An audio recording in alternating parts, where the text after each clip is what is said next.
Hi అండి, అందరికీ నమస్తే. Welcome back my channel housewife Suji and blogs అండి. అందరూ బాగున్నారండి.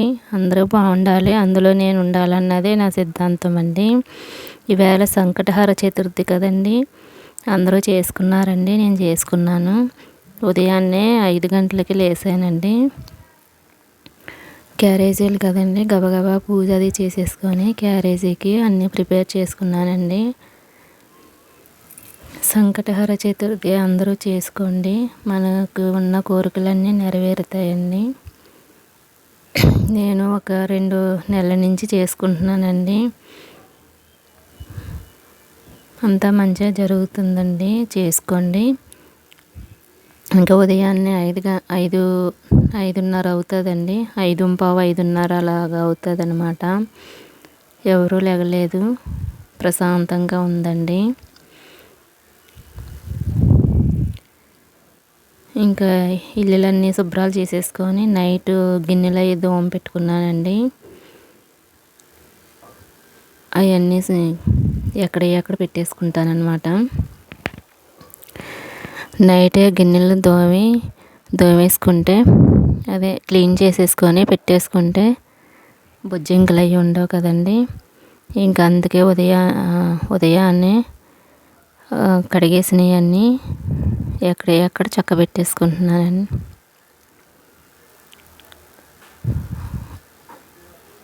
బాక్సులు పెట్టాలి కదండి, అంతా ప్రిపేర్ చేసేసుకోండి.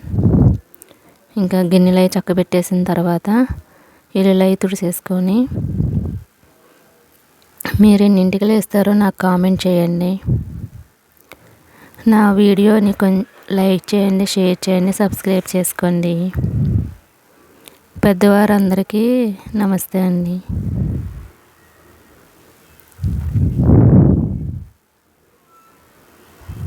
ఇంకా ఇల్లులన్నీ క్లీన్ చేసేసుకున్న తర్వాత, ఈవేళ సంకటహర చతుర్థి కదండి, మాప్ కూడా పెట్టేసుకున్నాను. ఉదయాన్నే తొందరగా లెగడం వల్ల పని కూడా ఫాస్ట్గా అయిపోతుంది కదండి. ఇంకా క్లీనింగ్ అది అంతా అయిపోయిన తర్వాత సాంబార్ పెట్టుకుందామని పప్పు తీసానండి. మీలో పప్పు ఎంతమంది ఫ్రై చేస్తారో నాకు కామెంట్ చేయండి.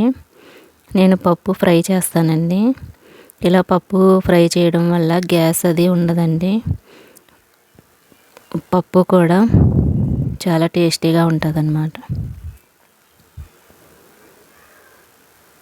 కొంచెమేనండి, ఎక్కువ కాదనమాట. కొంచెం దోరగా ఫ్రై చేసుకుంటే గ్యాస్ అది ఉండదటండి. నాకు వేరే వాళ్ళు ఎవరో చెప్పారు, అప్పటి నుంచి నేను ఇదే ఫాలో అవుతున్నాను అనమాట.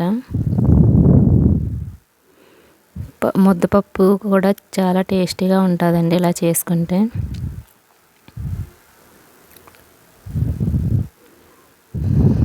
సంకటహర చతుర్థి చేసుకోవడం వల్ల మనకి ఏమైనా తీరని కోరికలు ఉంటాయండి. సంకటహర చతుర్థికి ముడుపు కట్టుకుంటే మనకి నెరవేరుతాయని పెద్దవాళ్ళు చెప్తే నేను కూడా 2 నెలల నుంచి చేస్తున్నానండి. ఆ గణేశుడికి మన సమస్యని అప్పగిస్తే ఆ గణేశుడే చూసుకుంటాడండి, అంతే కదండి. మనుషుల మీద భారం వేయడం కన్నా దేవుడి మీద భారం వేయడం మంచిది కదండి. ఇంకా పప్పు ఫ్రై అయిపోయింది.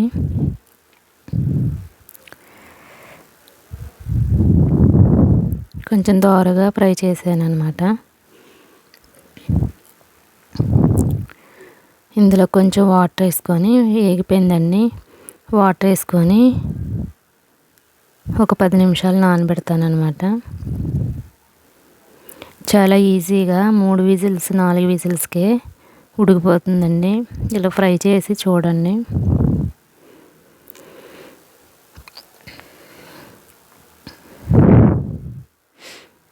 పౌర్ణమి ముందు వచ్చిన చతుర్థి సంకటహర చతుర్థి అండి, చాలా పవర్ఫుల్ అండి. నేను నమ్మలేదు, వేరే వాళ్ళు చెప్తే చేస్తున్నానండి.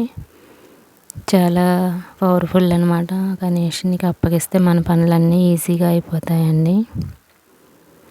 ఇంకా పప్పు నానబెట్టాను కదా, అందులో ఆయిల్, పసుపు వేసుకొని విజిల్స్ పెడుతున్నాను.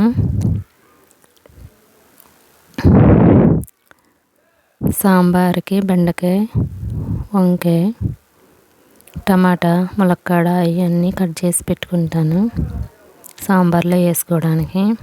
ములక్కాడ ముదిరిందండి, అయినా సాంబార్లోకే కదా అని వేసేస్తున్నాను.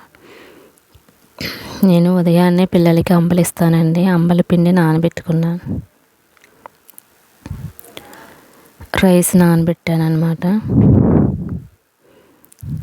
రైస్ కూడా నానబెట్టుకున్నాను. ఇలాగన్నీ ఒకదాని తర్వాత ఒకటి చక్క పెట్టుకుంటే మనకి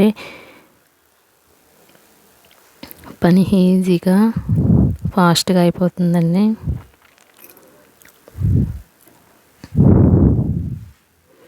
ఇంకా ముక్కలు కట్ చేసి పెట్టేసుకున్నాను.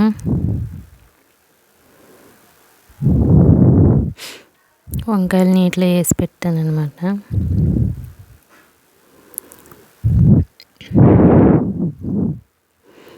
అన్నీ ఒక గిన్నెలో వేసి ఒక గ్లాసుడు వాటర్ వేసి ఉడకబెడతానండి. ఇలా ఉడకబెట్టడం వల్ల తొందరగా సాంబార్ మరిగిపోతుంది. సంకటహర చతుర్థికి ఉపవాసం ఉంటున్నారండి. ఉపవాసం ఉండి సాయంకాలం చంద్రుని చూసాక పూజ చేసుకొని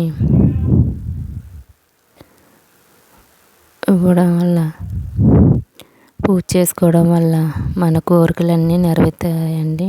అప్పుడు మనం భోజనం చేయొచ్చు అన్నమాట. అదే ఉపవాస దీక్ష అన్నమాట.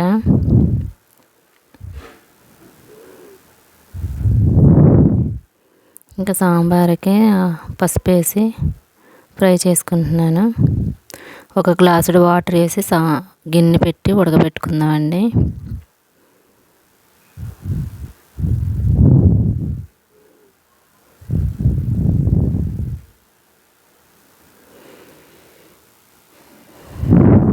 సాంబార్లో మీరు ఏం వేస్తారు?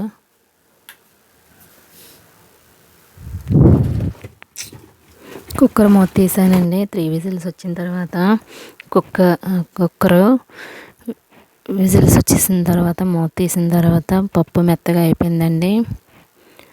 ఇంకా పక్కనే ముక్కలు ఉడుకుతున్నాయి. ఈ పప్పు మెదుపుకొని కొంచెం ముద్దపప్పుగా తీసుకొని సాంబార్ పెట్టుకుందామండి. 3 విజిల్స్కే చూసారా ఎంత మెత్తగా అయిపోయిందో. ఫ్రై చేసుకుంటే అంత మెత్తగా అయిపోతుందండి. కొంచెం చింతపండు నానబెట్టుకున్నాను. ముక్కలు ఉడుకుతున్నాయి కదండి, సాంబారు చాలా ఈజీగా మరగబెట్టేసుకోవచ్చు అన్నమాట.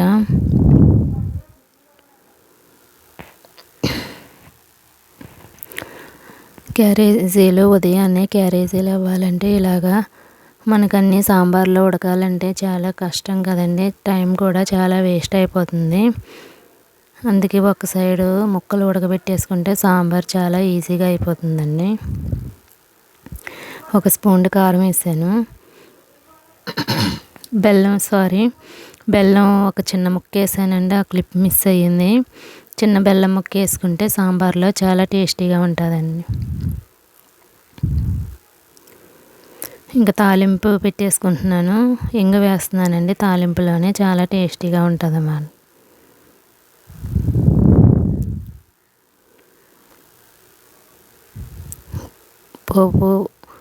పోపు బాగుంటేనే సాంబార్ టేస్ట్ అనిపిస్తుందండి. ఇంకా సాంబార్లో వేసేసుకుంటున్నాను.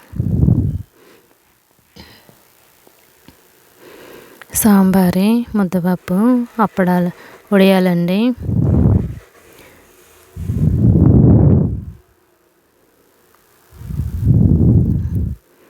ముద్దపప్పు ఉదయం టిఫిన్గా రాత్రి రైస్ ఉండిపోయిందండి, అది వామన్నం చేశానండి. ఇదే టిఫిన్ కింద చేసేస్తారండి. అంతేనండి. టిఫిన్ ఏమో వామ్ రైస్ అన్నమాట. బాక్సుల్లోకి సాంబారు, అప్పడాలు, ముద్దపప్పు. ఇదేనండి మా వంటకాలు. నా వీడియో ఎలా ఉన్నదో లైక్ చేయండి, షేర్ చేయండి, సబ్స్క్రైబ్ చేసుకోండి, కామెంట్ చేయండి. రైస్ అంతేనండి. ఉంటానండి. బాయ్ అండి.